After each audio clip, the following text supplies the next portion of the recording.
here's Villa with another attack. Sava Milosevic. Oh, a terrific goal! I was literally right behind Savos when it's gone on and thinking, no, don't hit it. Please don't hit it. And it's a goal, and it's two. Winning trophies in football, it must be as great a feeling as you're going to get anywhere. And it's Dwight Yorke, and it's another one. I'd never thought back, I'm now actually going to live out that boyhood dream of going up the steps. It's a heavy cup, but he's strong enough to take it. The Coca-Cola Cup Final has been won by Aston Villa. Well, boys, Gaffer, it's been very close to 30 years since that great day we all had at Wembley against Leeds. Yeah, look what it did to me and you. I was going to say, the years haven't been kind, have they, in between? But what memories have we got of the day and of the way that season? You mentioned the way that season started in particular. Well, going away from the competition just for 30 seconds or so, the opening game of the season when we beat Manchester United 3-1 and we were 3 up at half time, we absolutely swept the floor with them, you know, and I remember then thinking on the sidelines, wow, I tell you what, we're not in bad nick this year, you know, everything, we'd signed new players, I'd released a lot of players from my point of view, signed good young players who had potential, but that performance made me think we were going to have a good season. You know, bear in mind I finished 4th off the bottom the season before. We just avoided relegation, which was my job in hand. But that game really gave me the belief that we'd done a good job in the pre-season and we were ready to play anybody, to be honest. Mm. When the cup competition comes round, you in the first couple of games, you can never be sure what sort of run you're going to have. We had Peterborough, Drapes, wasn't it? First game. Here. Yeah, first game, Peterborough. Like I say, we'd had a fantastic start in the league, and I think, I'm not sure if it was 6 in total, but 6 over the 2 games, but we started flying like we had done in the league, and I managed to nick a goal as well, and I think Alan scored. So yeah, set us off for a great cup run that year. That goal, by the way, tell us, come on, give us a little bit more about the goal. Well, I think we'd only tried it the day before in training, just a couple of different things that you try. You flicking up for me, which I think it's probably outlawed now. Outlawed yeah, now. but JG spent all his time doing that with you. Yeah. I mean, it was an era where nobody really liked to practice free kicks or things like that, did we? You know, I mean, you look at today and they're into it, but I mean, it was like, oh, do we have to practice free kicks? Yeah. I'm the manager and I'm sitting looking at them. They don't really want to do this, you know. and yet, but John Gregory spent quite a bit of time with you guys. Yeah, to be fair, I used to enjoy it actually, doing free kicks after training and stuff. And we used to always do passing, didn't we? Before or after training, you know, 20 minutes just firing balls at each other, which obviously improves your technique. And we always laugh because I think the actual flick up weren't perfect, Tanner. No, probably wasn't. I had to adjust a little bit. Most things he did was perfect, but yeah. So it was just one of them things that worked first time, and we scored. And we actually tried it. You know, I think it was a week later at Old Trafford. I ate at the bar, and then after that, I just went to bed. As I've said, from my point of view, with a bunch of lads that I had, every day you come in and we're looking forward to doing it because you knew you were going to enjoy it. You knew everybody got on with each other. It was a really super sort of start to the season, and it just went on better as each week went by. Yeah.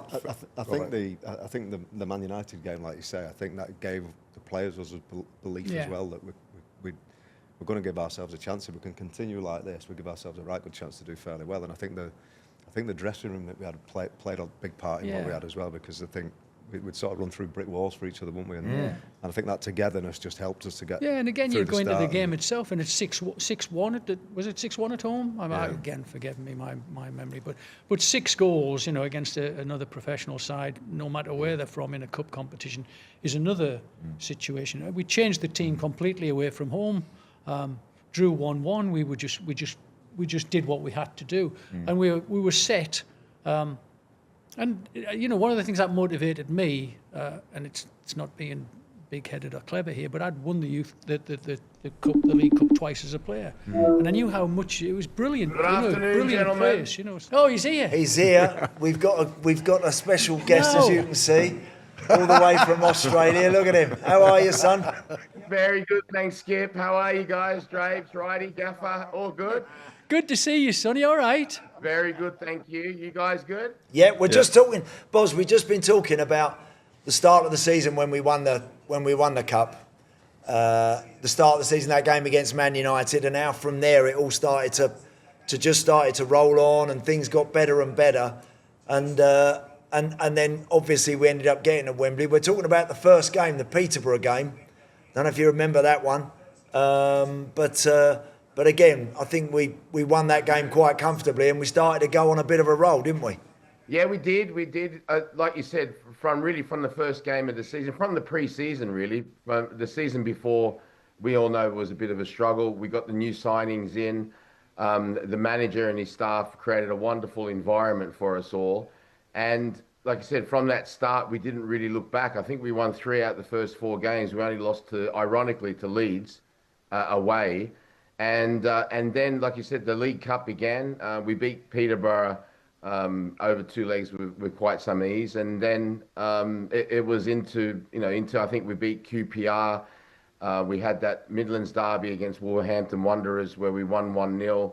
And then the semi-finals as well, which was a 2-legged affair, it might not have had that dramatic, you could say, thing that we had 2 years earlier against Tranmere Rovers, but nevertheless, being 2-0 down so early at Arsenal to come back to 2-2, and that second leg at Villa Park, that was as tight a game as you get, and we showed some great spirit which had been built up through over the year.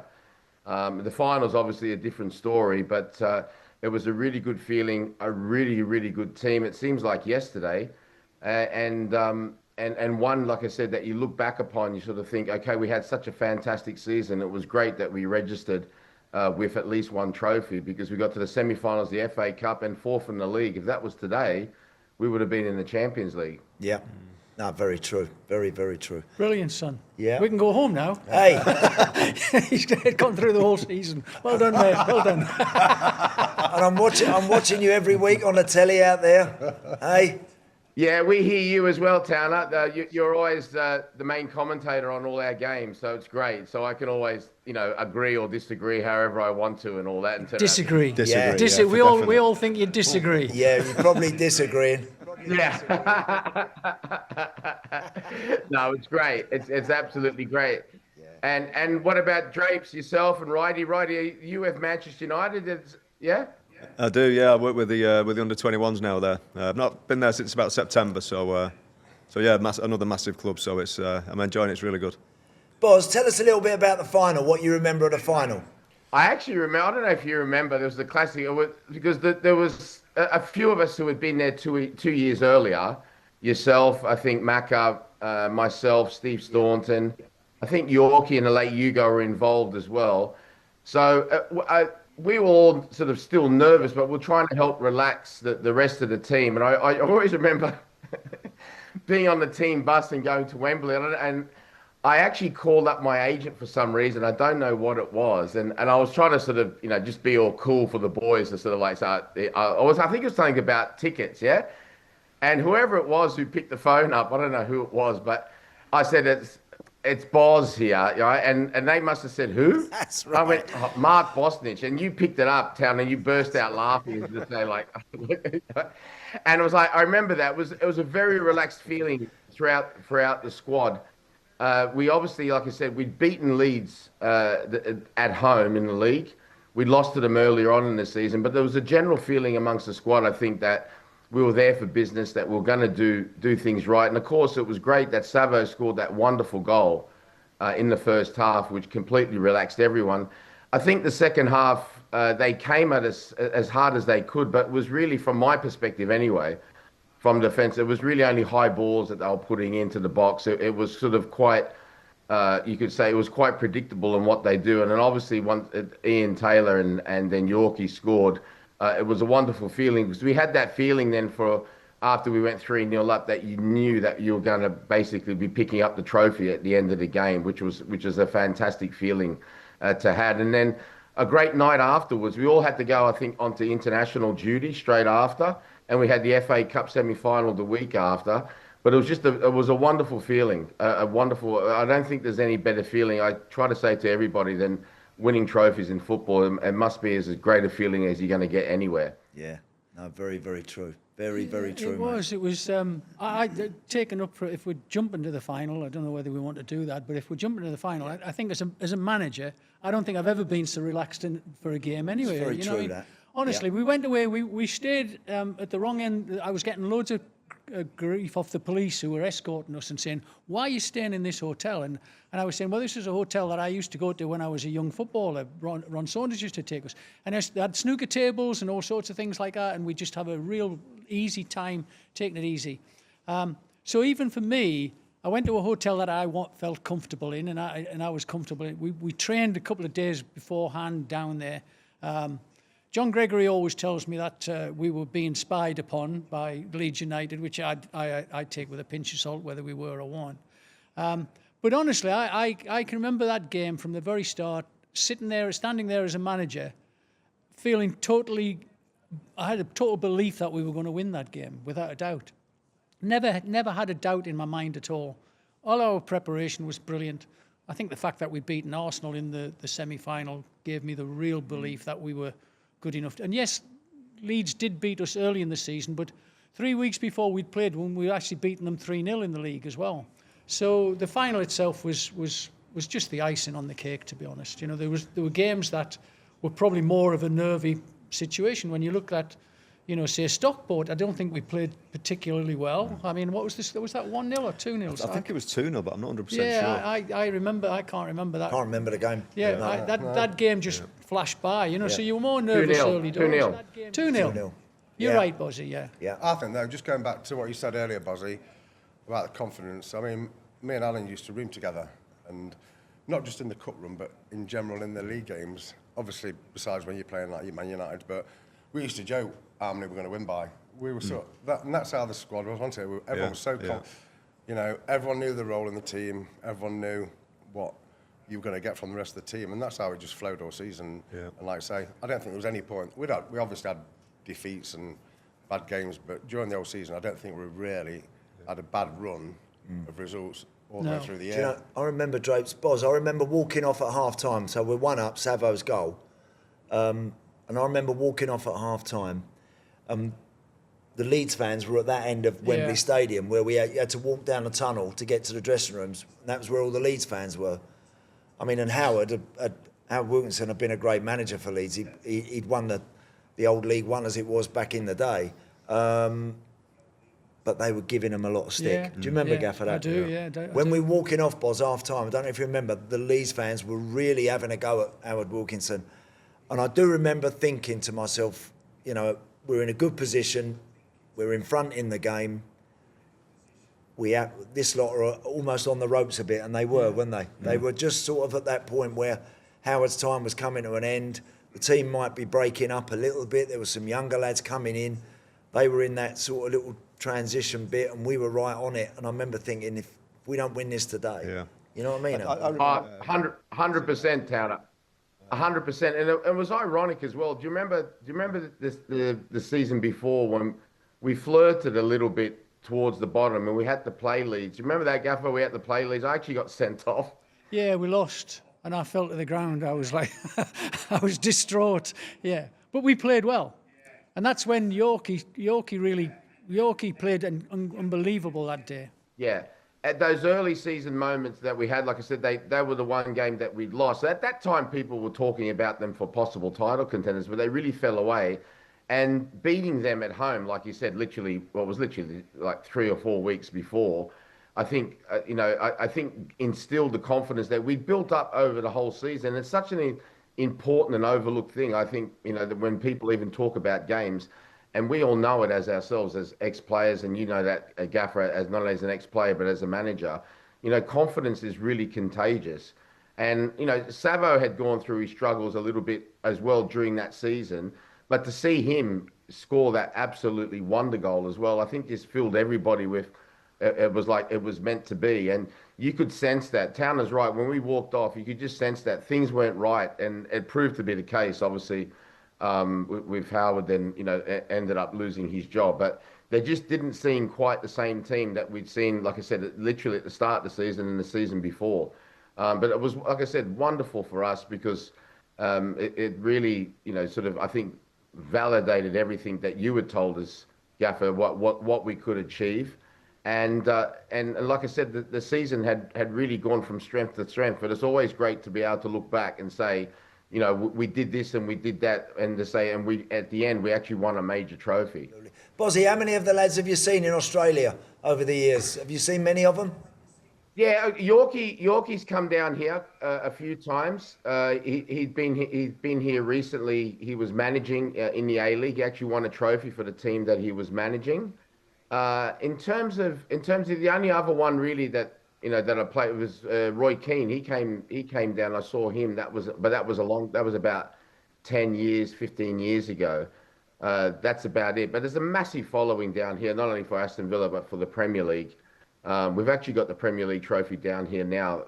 Theo Walcott's come down as a representative of the Premier League to do some photographs and go to Taronga Zoo and Opera House and so forth. It's a massive, we call it underground followings. The majority of games are late at night, and there's a massive following all around the country that go to pubs and various places to watch the Premier League. It's always been big down here, but it's really hit a different level in the last 15 years or so. Well, we're waiting for the private jet, Boz, so you can send the plane over to us and whip us all down there for a week or two. That would be nice. A bit of sunshine, we could all do with that. Boz, listen, we're going to leave you to it, mate. Thank you very much for joining us. It's great to see you, and we look forward to catching up again soon, pal. We really do. Anytime. I was going to wind you up and say, no, I'm up now. I'm ready to go. Anytime. Thank you so much. Great to see all you guys. Ta-ra, mate. Take care, mate. Message, son. See you later. Ta-ra, mate. Bye-bye. Great character, wasn't he, Boz, wasn't he? Yeah. Yeah, I mean, he was a great lad. He was hard work at times. Yeah.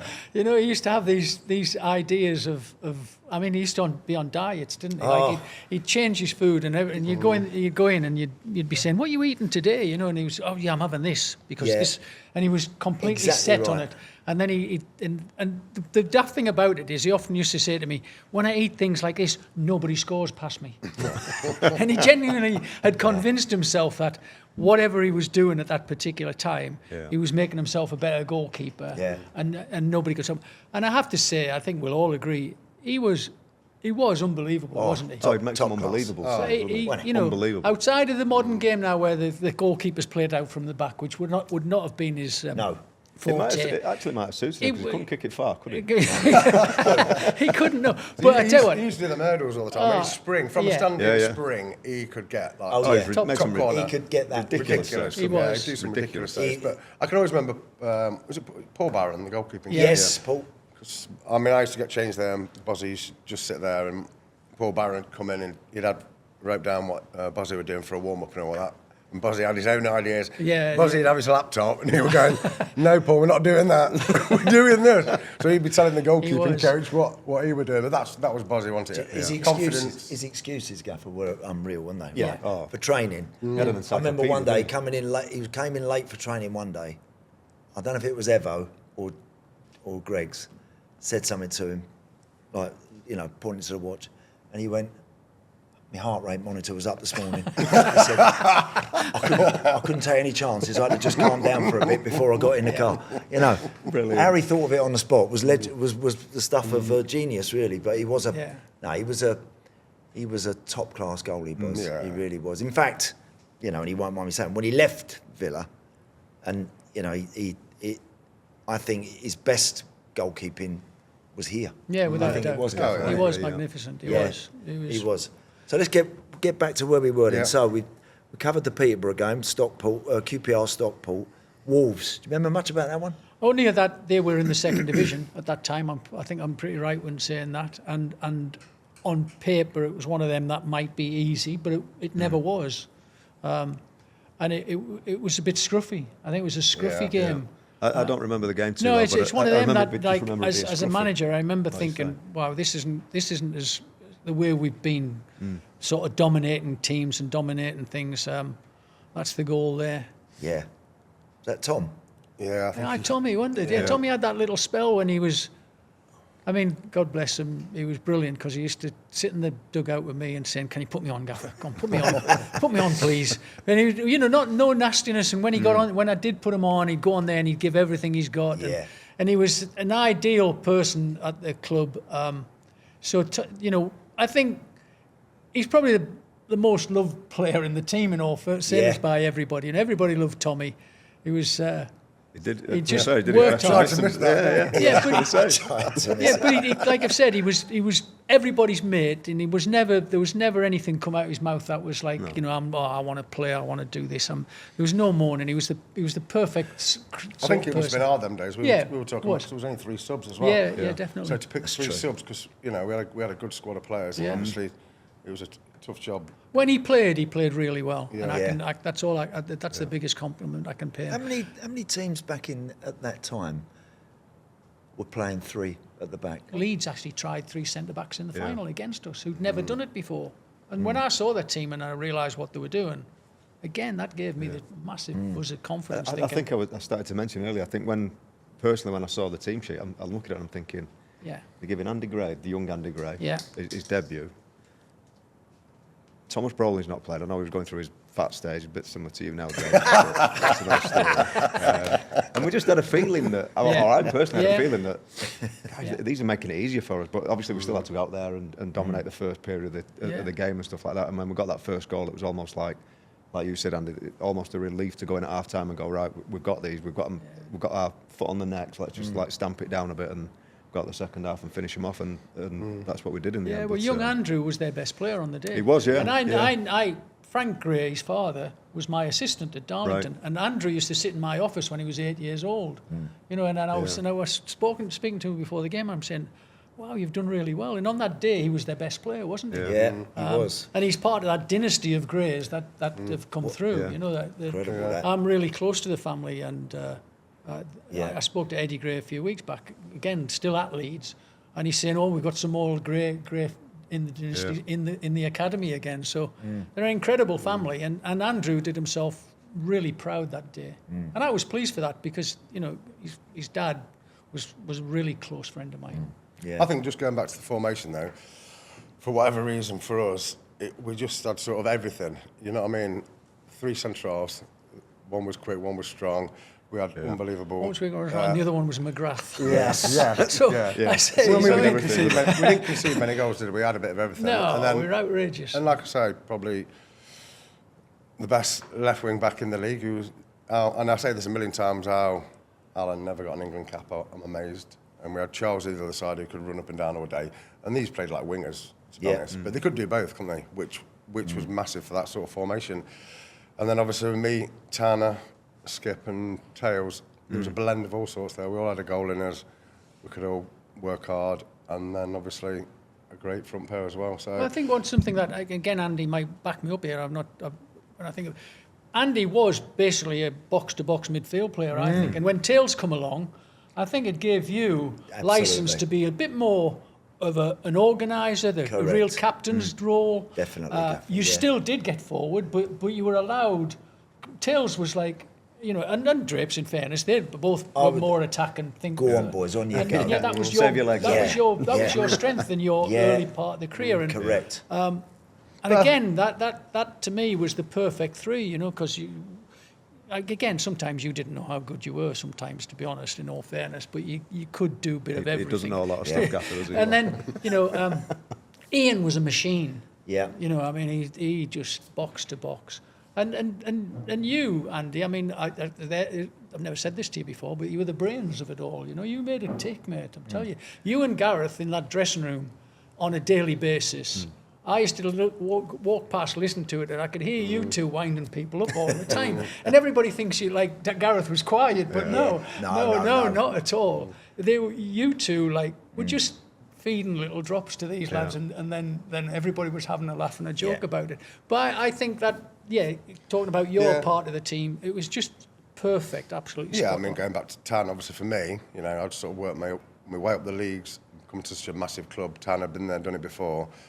And like I say, it was a massive help to me, always talking, you know, get back in here, do this, da-da-da-da-da. And I think we just had the perfect blend of experience, bit of naivety for some of us coming, like I say, me coming from sort of Leicester, didn't really sort of feel the pressure. That probably helped because we had such a good start. Because I mean, I'd come for a big transfer fee.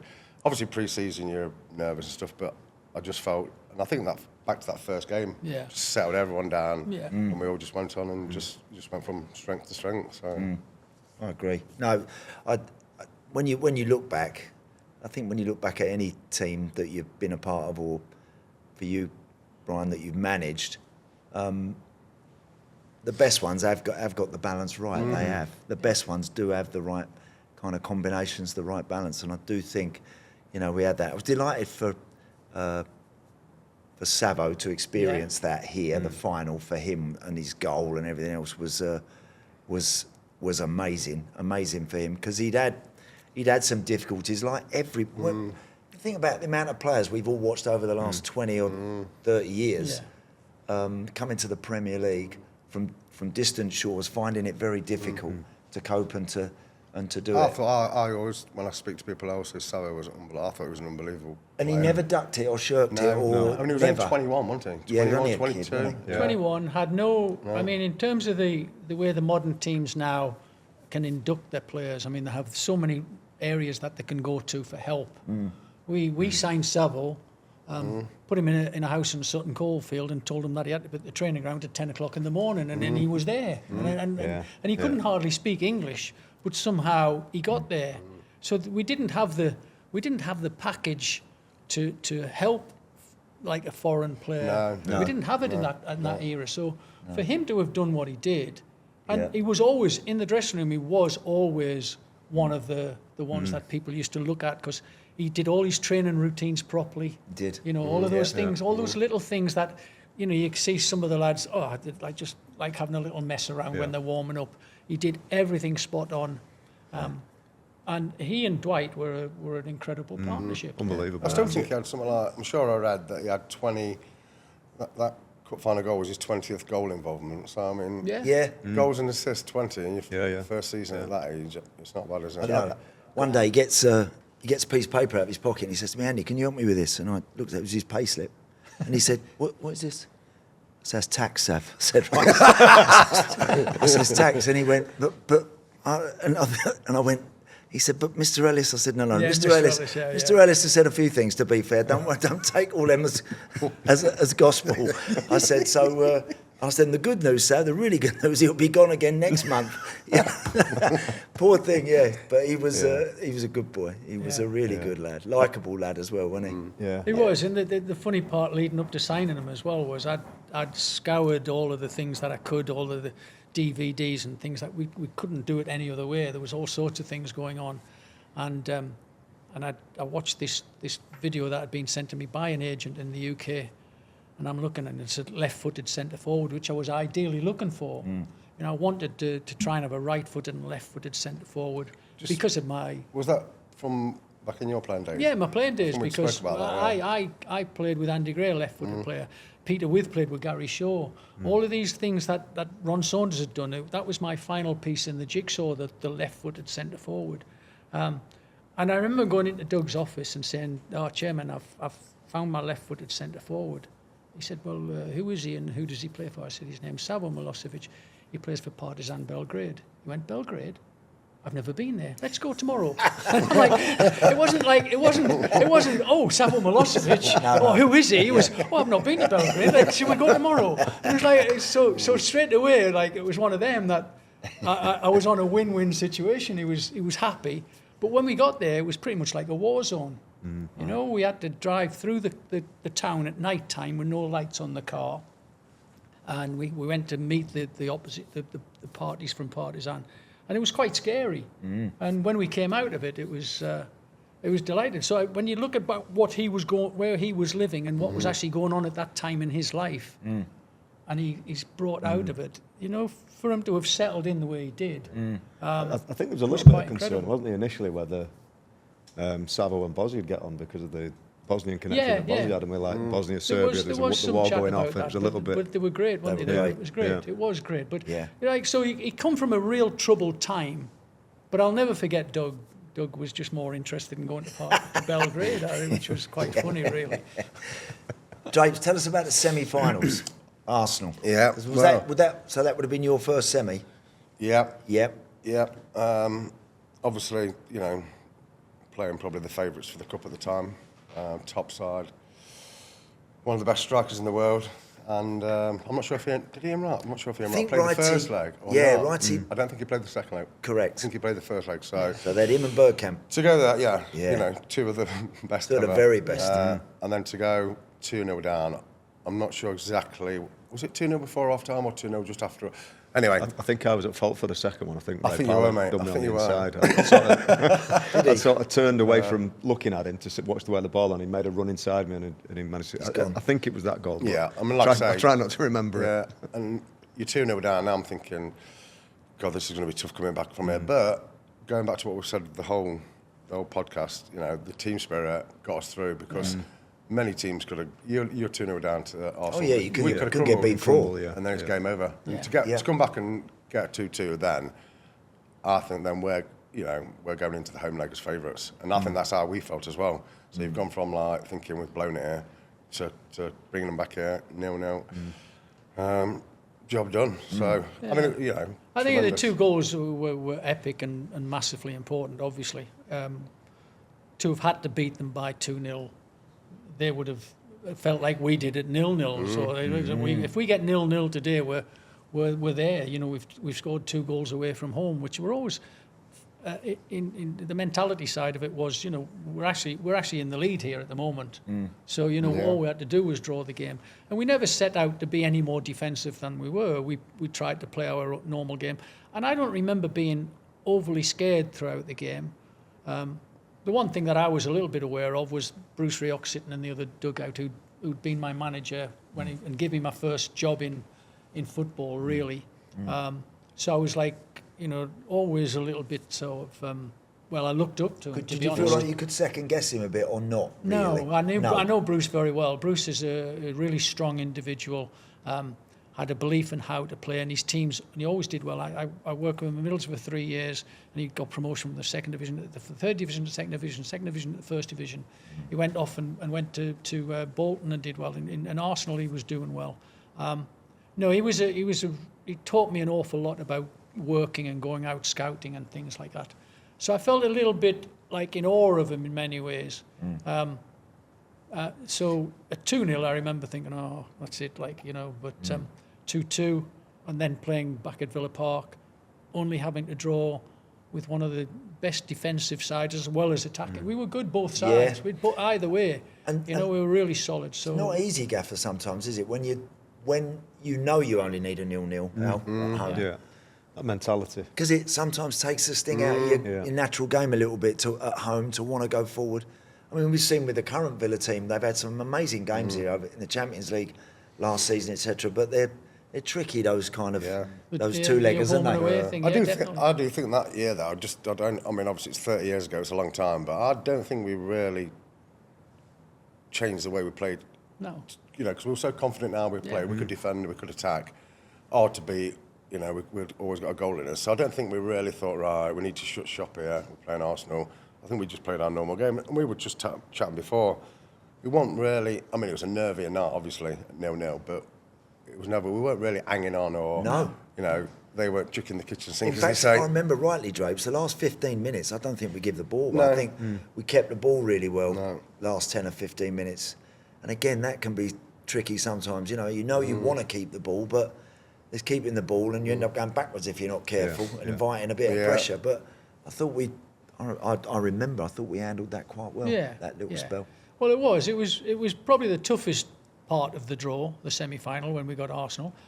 But it might have been a completely different thing if we'd drawn Birmingham City as well. Yeah. That might have been. That would have been a completely different sort of context altogether. When form or how good and anything else you are goes right out the window. Imagine that, a local derby in the semi-final. Yes. That would have been really quite wild, I think. And I think the quarterfinals. It would have been hard to predict what might have happened in that. So the draw, although it was the hardest game, it was beneficial for us, I felt. Yeah. How good, Gaffer, do you think Yorke was in that sort of spell? Well, go back to when we lost against Leeds the year before. and I think they beat us 1-0. I think the midfield player scored. And I remember that day watching Dwight play. I played, because he sometimes played on the right, sometimes played in the midfield, behind, sometimes played on the left. And that day I played him up front alongside Dean Saunders. And I remember that game we lost at Leeds really made me think, I've got to make him my number one striker. And with the greatest respect to Dean Saunders and Dalian Atkinson, who I knew had already got set up potentially to go to Galatasaray and Fenerbahce, I knew that I had to try and make Dwight believe how good he was. Because he was just a happy-go-lucky lad, wasn't he, really? You know, just breezed through life at that time. Yeah. So me finding Milosevic for the partnership with him, Dwight just grew like nobody's business, to the point that, you know, he was unstoppable. Yeah. He was absolutely brilliant. Great to have Drapes. Just going to say, it was unbelievable. I remember I'd not been at the club too long, and Yorke was sort of playing well. And every time I lifted my head up, I could see him. It was an option. And I remember speaking to him after one game, and I went, "How do you do it?" And he went, "What?" And I went, "Whenever I lift my eyes up, you're available." And he said that was the one thing that Graham Taylor told me when I first arrived: always be available, no matter where the ball is on the pitch. And I could see him every time I got the ball. An unbelievable option and an unbelievable talent as well. I mean, like I say, for me, it was my first season with Yorke, so that's the only Yorke I saw. I didn't see the sort of growing up of him in the night, but you know, for me, it was, you know, it was a dream to play with the midfield. No disrespect to the players I played with before, but they weren't in Yorke's level. And like I say, options, he was either in behind, but it was always defeat. As soon as I got the ball, I knew. I didn't even have to He was look. strong as well, wasn't he? Oh, yeah. He had everything. Oh, yeah. He had everything, didn't he? No, he literally could do everything. He could. Volley, edit. I remember when I first signed. Got in the dressing room and he went, "Do you want to bet?" And I went, "Well, I don't really bet." And he went, in the bin. "I'll stand in the bin." We've all seen it, haven't we? So he stood in the bin and 100 headers without falling out the bin. Yeah. And I'm going, "Yeah, definitely falling out." So go on then, yeah.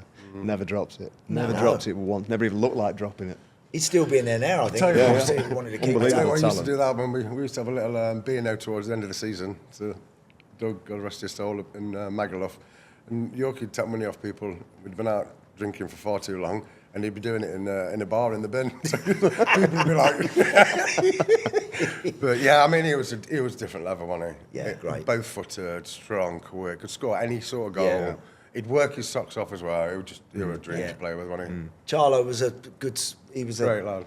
great boy, great lad, and a good footballer as well, Brian, wasn't he? Yeah, I think I had this sort of theory when I was looking around for people who, you know, had played sort of under 21s or 18-year-old international games, who were pretty much not being recognised as much as they were. Why was that? Perhaps not in a great team, you know. And I looked at some of the ways they were developing as young players, and it wasn't the team they were in, it was them as an individual who managed to get to international status.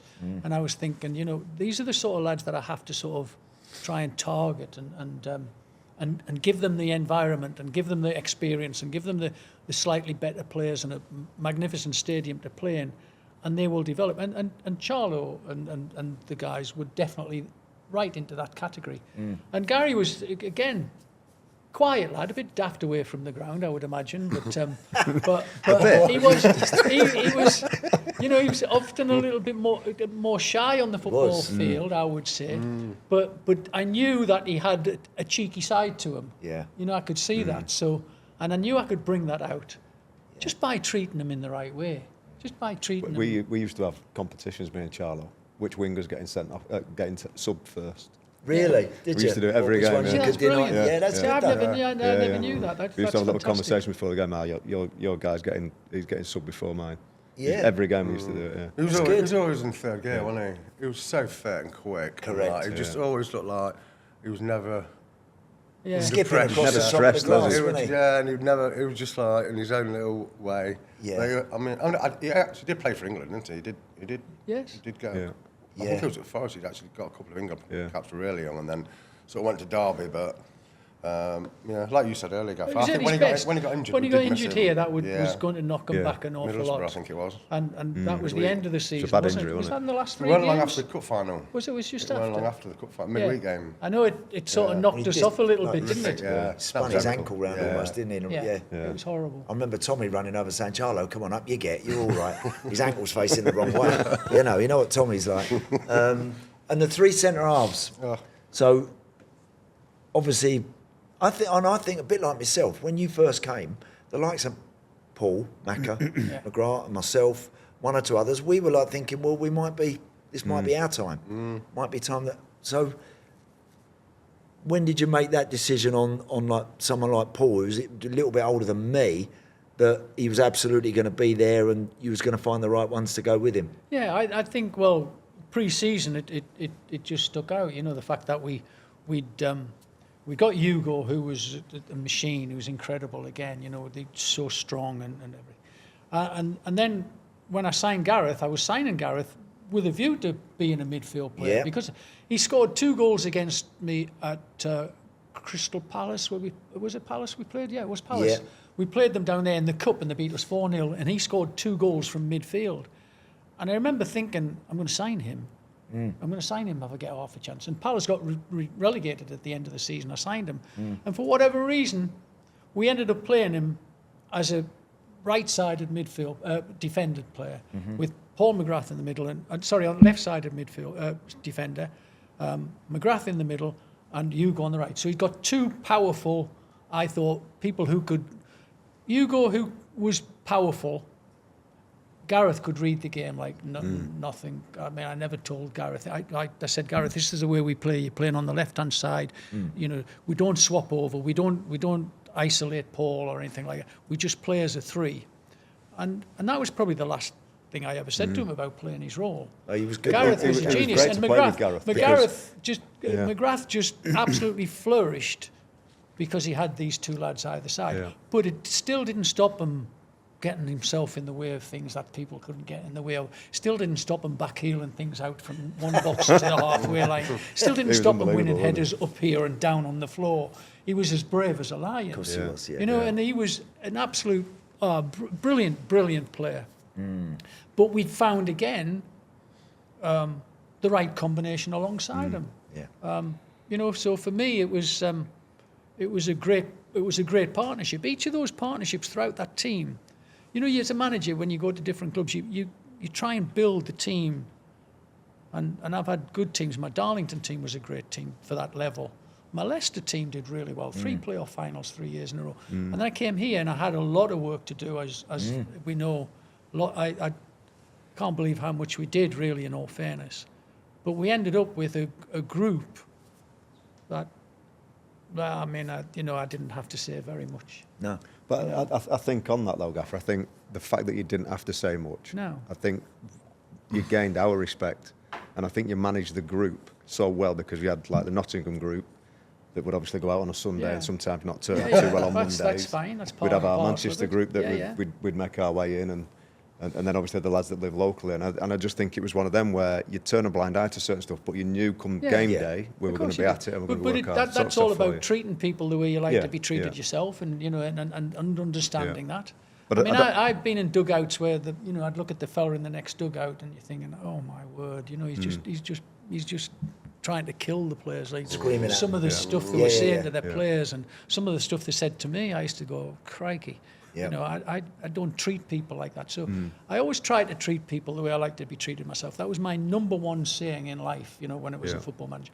And the respect and all that other stuff come back again, you know, which is great. And 30 years on, you know, whenever I see each other, we're all actually friends now, aren't we, really, which is nice. So it was a fantastic year. Without doubt, probably the best year of my career, I think, without a doubt. Definitely the best of mine. Yeah, definitely the best of mine. So as well. I just take my hat off to how that worked. It was just fantastic. Do you remember the final whistle at Wembley when it went? Do you remember what you was thinking? But I'd never thought back. I'm now actually going to live out that boyhood Boyhood dream dream, of going up the steps and lifting a cup. Yeah. And it never even really occurred to me at any Was point. you not the captain 2 years before? No, Rico. Kevin was captain 2 years before. Yeah. So Rico lifted the cup that day. And it never really occurred to me. But I absolutely remember on the final whistle thinking... Yeah, I can sort of remember the last 20 minutes because, I mean, I played at Wembley 3 times before, but not in a major trophy, but like, especially 2 playoff finals, which you know what they're like. Yeah. They're like tense. Yeah. And well, obviously, because we're 3-0 up, we were cruising, weren't we? Yeah. And I can remember just having a look round, had loads of family there, and you could actually sort of enjoy it. Yeah. You know, when it's 1-0 or something or whatever, you concentrate so much on the game. Yeah. But I think we just had time to relax, have a look around and think, you know. And like I say, for me, coming through Notts County in Leicester to be my first season of Villa, winning a major trophy is like, you know. It was similar for myself because I'd obviously come from Blackburn where I wasn't playing. They just won the Premier League early at the end of the previous season. And the season itself couldn't have gone any better as far as I was concerned. And it was like, I feel like I'm not saying Blackburn wasn't a proper club or any club that I've worked for, but this place feels like home to me. And to win something for what becomes like a massive part of your life, it's huge, isn't it? You don't realise it when you're... I think a lot of the time you don't realise as a player, when you're in it, you just get on with it and it's the day-to-day thing, it's your job. But I think when you finish and you sort of look back, and as we're reflecting now, it means so much because not many players win major titles, do they? No, it's hard to win. Playing professional football, it's hard to get over the line. It really is difficult. They reckon that something only like 5% of players win anything. Is that right? Yeah, which is a ridiculous stat, isn't it? But, no, it is. But it's just nice to be one of the 5%. It certainly is. Certainly is. So here's a question, because I'm not sure. Did you get man of the match, or did you get man of the match? Or was there 2? I got man of the match. Drapes did play very well. But I mean, Cheers, mate. But you know, before that game, I'm going to tell you something now. Before the game, Big Ron was commentating for ITV. Oh, yes. Big Ron said, before the game, Big Ron says to me, keep yourself out of trouble. You might get the man of the match. That was before the game, Gaffer, right? And he said, if I do give it to you, I want the champagne. So after the game, when he'd give it to me, I gave him the big bottle of shampoo. Yeah, it was brilliant. Good days. Happy days. Yeah, great days. It was the best ever, wasn't it? Great. Oh, it was super. It was amazing. The whole season panned out to be fantastic, didn't it? But that was just the icing on the cake. Great side, mate. It was a great side, wasn't it? Oh, yeah, you look at it. Just a shame it didn't go on for a bit longer, but still a fantastic year. That's a. I'm just watching Savo's goal here. That's football. Well, that was Yorke's one. It? Yeah. That was Yorke's one in off the bar. Yeah, back up into the roof of the net. Yeah. But I was literally right behind Savo's when it's gone on. I'm thinking, no, don't hit it. Please don't hit it. What a strike that is. Oh, and it had the dip on it. Had the dip and it had everything on it that you need. It really did dip down well. What about Tails' volley, Drapes? Yeah, I think it was. He was good at that, Tails, wasn't he? Yeah, his timing of his runs. Getting in the box, and he could finish here. Yeah, he was a fit lad, wasn't he? He made so many a game. He was always going to get his quota of goals because he made so many and good runs as well. Yeah. And once he got moving, he was hard to catch, wasn't he? Oh, he was. You wouldn't want to be playing against him, chasing him, would you? But it was weird. I know. Obviously, the 3 lad that scores the goals. But I think us 3 had big parts to play within the goals as well. I think you nicked the first one and set Savo on his way. Yeah. I crossed the ball, and I think Savo and it dropped down for Tails' volley. And then you slid Savo with a great little pass through the midfield for the 3rd goal for him to set Yorke up. So we all had a big part to play in the goals, really. But we'll let them 3 take the glory, eh? Yeah. Absolutely. No problem with that. Right, boys, let's hope we're not here in another 30 years' time. Yeah, I mean, he definitely won't. No. That's me. No. That's me. Yeah, I mean, like I say, I think it's crazy. A club like this has not won for 30 years. But going back to that day, well, that just shows how difficult it is to win. I mean, they've been there and thereabouts, and you can't knock that. You know, it's that one little. I don't know what it is. I mean, but you know when it happens, and when it happens to you, it's something you will talk about forever and ever and ever. Yep.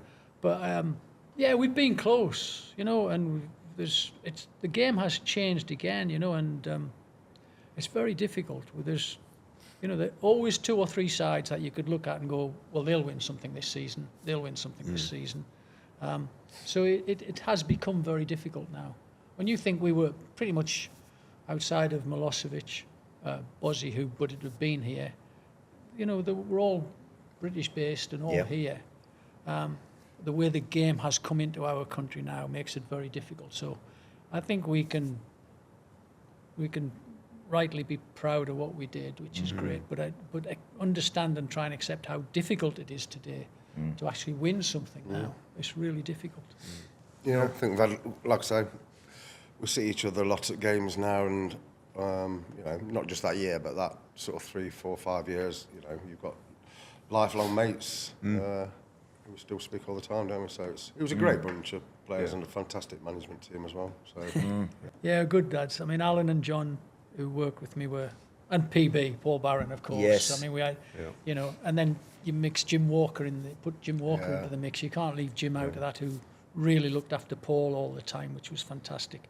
It was a very happy group of people, and it was, you know, a privilege and a pleasure to work together. And the nice thing is, you know, we still see each other all the time, which is great. You know? I think for me, I look at that group of people and staff, and we were all good people. There was no idiots amongst us, was there? It was all like pulling the right way, and everything sort of connected and fit. And like you say, we've got lifelong friends that obviously you'll never forget. But I still can't believe it's 30 years.